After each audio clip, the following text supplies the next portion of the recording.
I have tested a lot of controllers for the Nintendo Switch, and ever since I got my Nintendo Switch OLED, which there will be a review of rather soon, I have been playing more in handheld mode. But every now and then, I do want to step away from my Joy-Cons and use a full controller with it. So this controller was actually sent to me for review, and I want to be completely honest about it because there are a lot of good things about it and a lot of negative things as well that I have to say about it. So this one here is the NYXI wireless controller for the Nintendo Switch. Let's go ahead and dive right in.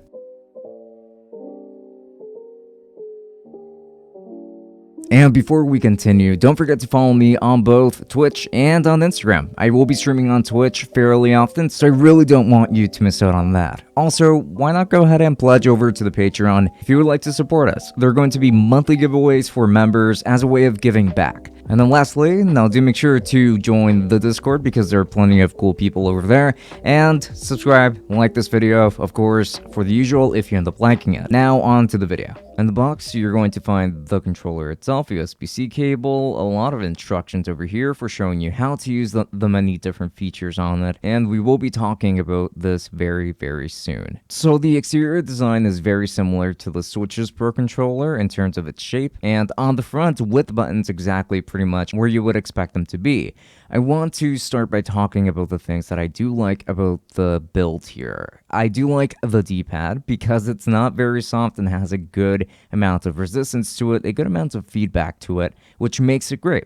The shape is also great for many games that take advantage of a D-pad. I do like the click here menu buttons, for instance, on the front too, since they are more satisfying to press. And I really like the thumbsticks that they went with. And honestly, these are probably my favorite on any controller because of the amount of resistance and just how good they feel. Like, these are genuinely grippy in a way that isn't uncomfortable, even in the slightest. They really nailed it here. I don't know exactly which ones they went with, but they really did a great job here. They're super satisfying to use. The lighting is also really cool since you can change the colors on it, but more on that soon. Now onto the things that I do not like or downright hate. This controller does feel cheap in hand, and when I first opened the box, I thought this controller was going to be terrible because of it. And some of the textures also contribute to that since this controller does look pretty cheap, and even holding it still feels very cheap and lightweight. Now, the first time I tried to connect this to my Switch,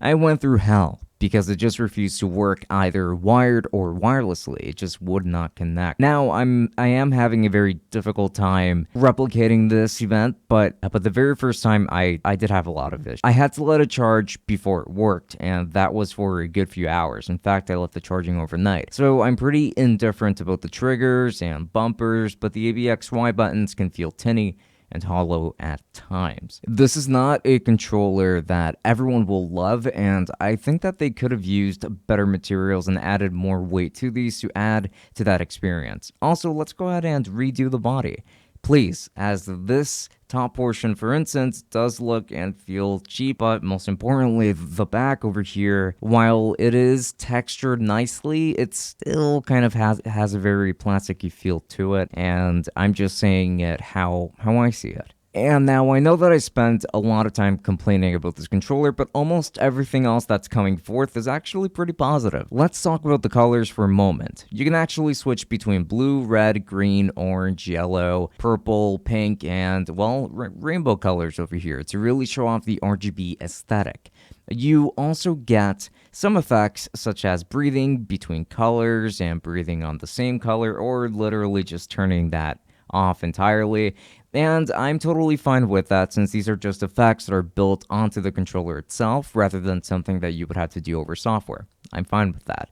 Now you can do these by pressing the turbo button on the back and pressing L3 once for the color changes and twice for the effect changes. I do like these effects very much, and they do look especially nice in the dark, but I checked the instructions many times to try and see how to do this, and I simply could not find anything there about the lighting whatsoever.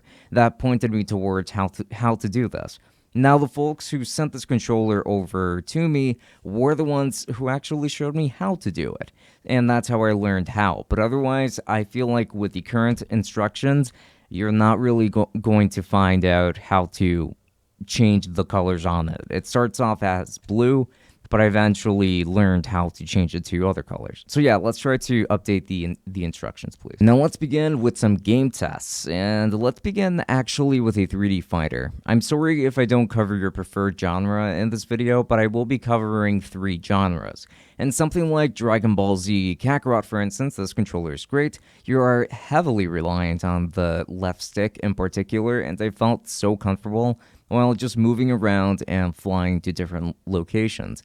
The triggers and bumpers were also great here since I don't really dislike them, and they are definitely serviceable. I never really felt like there was any instance of, let's say, noticeable latency or anything like that, but this game isn't really designed to be pixel perfect, if you get what I'm saying. Like, split-second reactions aren't going to be do or die when it comes to most moments in this game. I had a small instance of drifting though, but I've had this controller for weeks and it only happened once, so I don't really count it against it, but I figured that I should mention it regardless. Still a great experience overall. For 2D fighter, I chose Super Smash Bros. Because I wanted to playtest Sora, and while he is a lot of fun to play as, of course, this is actually where I felt that this controller maybe wasn't the best, but that's because Smash Bros. Uses the thumbsticks for fighting, while something like Mortal Kombat 11 would actually benefit incredibly well from this great D-pad that they included with this controller. But you can absolutely make this controller work for you here,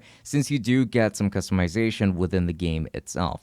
Also, there's going to be a turbo button around the back, which does allow for setting up macros from this controller directly and do some fun combos. So this would be a great alternative for 2D fighters without a doubt. And lastly, the final genre that I'm going to be testing are going to be platformers. So when it comes to platformers, I went with Super Mario 64 from the All-Stars collection. The thumbsticks were still very fantastic here. They just feel very precise, which is very important, especially in later stages of this game.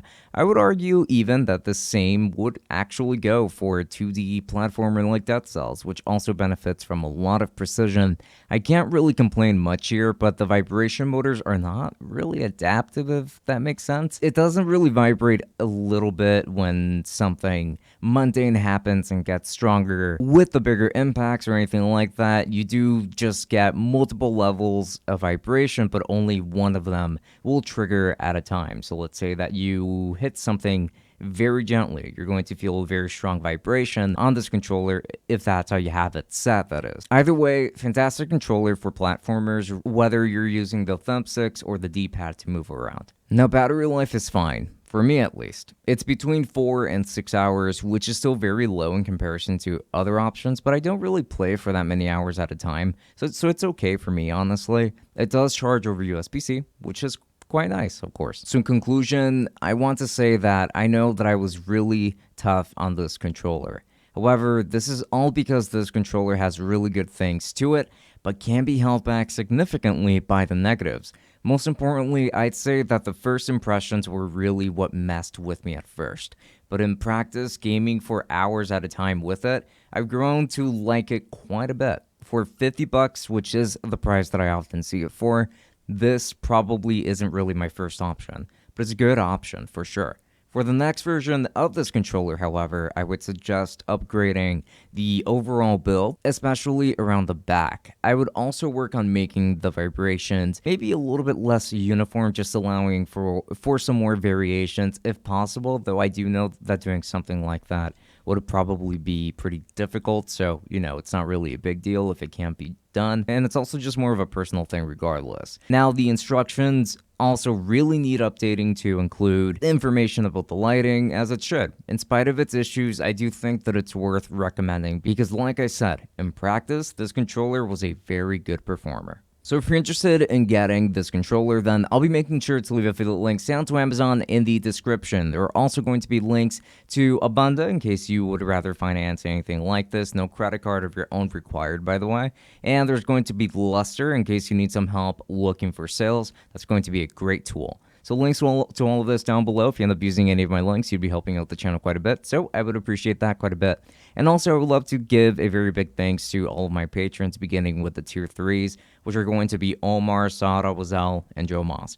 Thank you so much for all of your support because it really does go a very long way.